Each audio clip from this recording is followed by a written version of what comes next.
नागपूर शहर पोलिसांच्या गुन्हे शाखा युनिट 4 ने धडक कारवाई करत जबरी चोरीचे 2 गंभीर गुन्हे उघडकीस आणले आहेत। राजापेक्षा हनुमान मंदिरासमोरील सार्वजनिक रस्त्यावर गस्त घालत असताना गुन्हे शाखेच्या पथकाला मिळालेल्या गुप्त माहितीच्या आधारे संशयित इसमांची 2 पंचांसमक्ष झडती घेण्यात आली।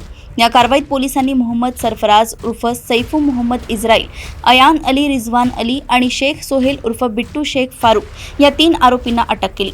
आरोपींच्या अभिलेखाची तपासणी केली असता त्यांच्याकडून इमामवाडा पोलीस ठाण्याअंतर्गत आणि अजनी पोलीस ठाण्याअंतर्गत दाखल असलेले जबरी चोरीचे गुन्हे उघडकीस आले। पोलिसांनी आरोपींकडून 50,000 रुपये किमतीचे सोन्याचे लॉकेट, गुन्ह्यात वापरलेली 1 लाख रुपयांची निळ्या रंगाची ॲक्सेस दुचाकी, एक धारदार चाकू, 30,000 रुपयांचे 2 मोबाईल फोन आणि 1,200 रुपये रोख असा एकूण 1,81,400 रुपयांचा मुद्देमाल जप्त केला। आरोपींची वैद्यकीय तपासणी केल्यानंतर त्यांना पुढील कायदेशीर कारवाईसाठी इमामवाडा पोलिसांच्या ताब्यात देण्यात आले। या इमामवाडा एरियात जात असताना त्याला 3 लोकांनी बिना नंबरच्या गाडीने अडवले आणि त्याच्याकडून मोबाईल आणि त्याच्या जवळचे पैसे हिसकावून नेले। त्याच्यानंतर त्याच दिवशी अजनी एरियात पण त्यांनी एखाद्याचं चेन स्नेचिंग जबरी चोरी केलेली आहे। त्यानुसार दोन्ही ठिकाणी गुन्हे दाखल होते।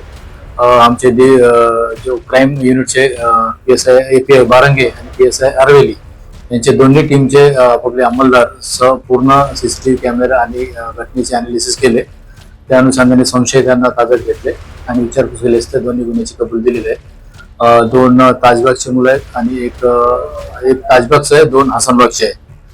अयान अली आणि सरफराज हे 2 हसनबागचे आहे आणि बिट्टू नावाचा एक ताजबागचा आहे। असे 3 आरोपींना अटक करण्यात आले आणि मुद्देमाल जप्त करून आणि गुन्ह्यात वापरलेला जे ब्ल्यू कलरचा ऍक्टिव्ह आहे ते पण ताब्यात घेऊन इमामवाडाला पुढील तपासकाम दिलेले आहे। बरोबर आहे, मान्य पोलीस आयुक्त डॉक्टर रवींद्र कुमार सिंघल साहेब यांचे प्रत्येक गोष्टी असे ज्या होतात त्याचे सिरियसनेसपणे आम्हाला सूचना देतात। तसेच जॉईंट CP सर आणि additional CP crime Shri Dabhade sir, तसेच आमचे अग्रवाल सर DCP आणि अभिजित पाटील ACP सर यांचे अशा ज्या घटनेच्या बाबतीत वारंवार आम्हाला अपडेट करतात। त्या अनुषंगाने आम्ही हे खालच्या अधिकारी अंमलदार कंप्लीट करून आम्ही स्वतः याच्यात इन्व्हॉल्व होऊन या जे घटना उघडकीस आणलेल्या आहे आणि या 3 आरोपींना अटक ताब्यात घेऊन पुढील तपास कामी मुद्देमाल सहित इमामवाड्याला दिलेले। बरोबर आहे, जेवणाला असताना त्यांच्यावर 2 आरोपीवर गुन्हे आहे। हसनबागचा एक अयान अली आणि दुसरा सरफराज हसनबागचा। त्या दोघांवरती पूर्वी जेवणाला असताना पासूनचे आतापर्यंत चोरी, मारामारी आणि चेन स्नेचिंग अशा प्रकारचे गुन्हे आहेत।